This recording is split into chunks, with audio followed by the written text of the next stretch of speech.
Oke, beberapa hari yang lalu saat gue bikin konten iPhone 14 Pro Max ini, gue sempat bilang bahwa kamera ini tuh nggak sebagus iPhone 14 biasa, khusus untuk video recordingnya di beberapa poin tertentu. Nah, pada saat itu gue nggak ngejelasin secara detail karena memang waktunya terbatas pada saat itu gue ngekonsepin kontennya, jadi gue buat video di konten berikutnya lah. Nah, di momen ini bakal gue bahas lumayan detail lah intinya.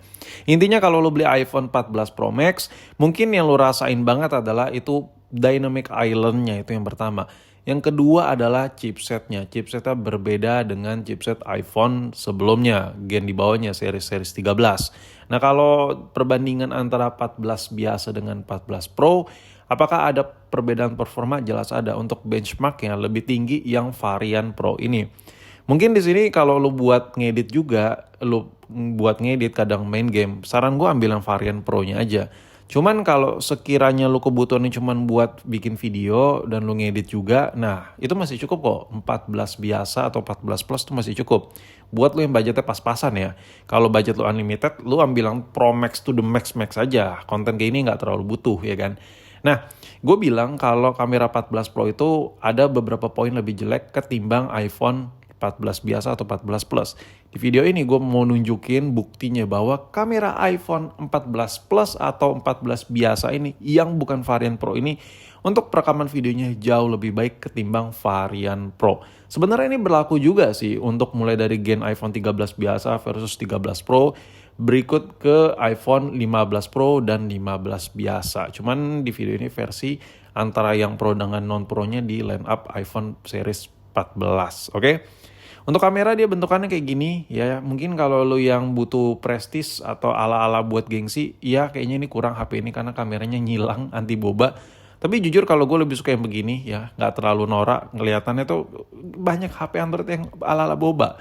Dan untuk layarnya ini juga belum Dynamic Island.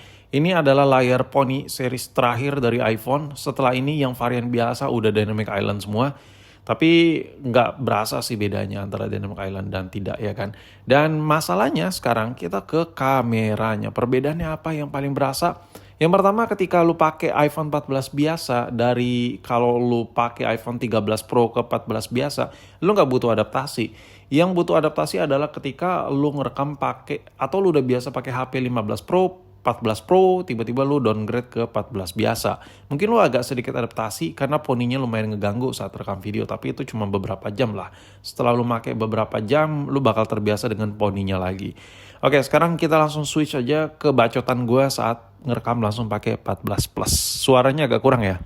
Oke, ini gue ngerekam pakai iPhone 14 Plus. Nah, di sini gue pengen kasih tahu bedanya, kelebihannya kamera si iPhone 14 Plus ini. Ya, intinya video yang lagi lu lihat sekarang ini, mulai dari detik ini gue rekam pakai iPhone 14 Plus. Nah, di sini gue bakal ceritain bedanya apa aja dengan 14 Pro atau 14 Pro Max yang seharusnya ini tidak menjadi kelebihan ya, tapi malah jadi kelebihan.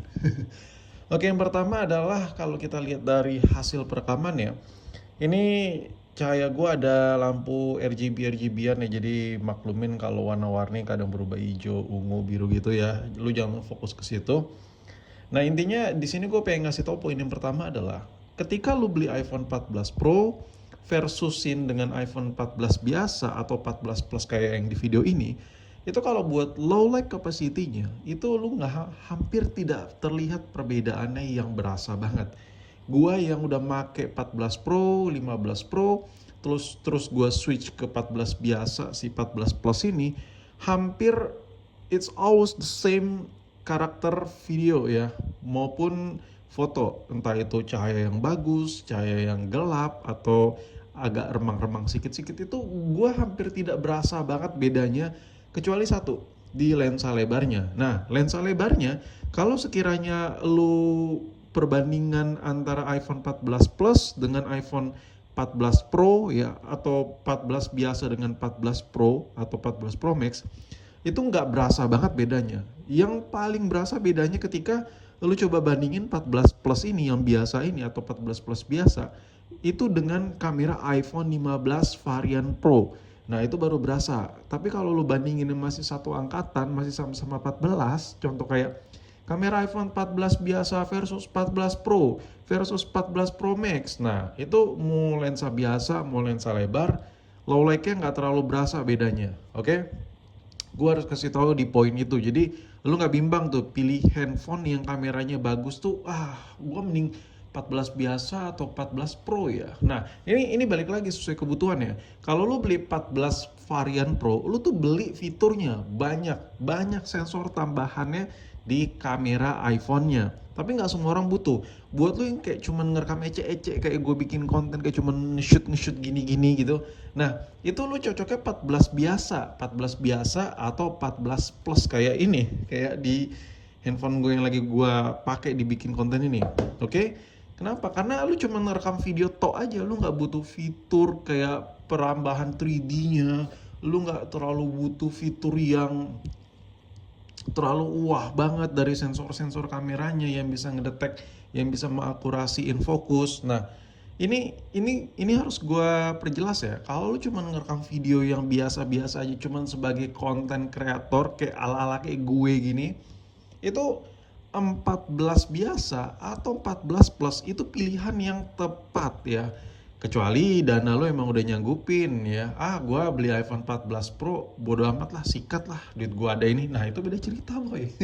Nah, tapi di sini gue pengen ngasih tahu kelebihan si kamera iPhone 14 biasa ketimbang 14 Pro atau 14 Pro Max. Nah kalau kelebihan ini nggak ada sangkut pautnya masalah lo mampu beli atau tidak mampu beli ya. Ini gue hanya ngasih tahu aja.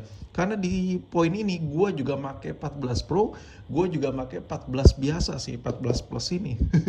Nah, kelebihan dari kamera 14 biasa ini adalah, nah ketika kita deketin ya, fokus gini, nih, terus dijauhin dikit, deketin gini, itu sangat anti yang namanya ngeblur tiba-tiba. Ini gue coba zoom ya.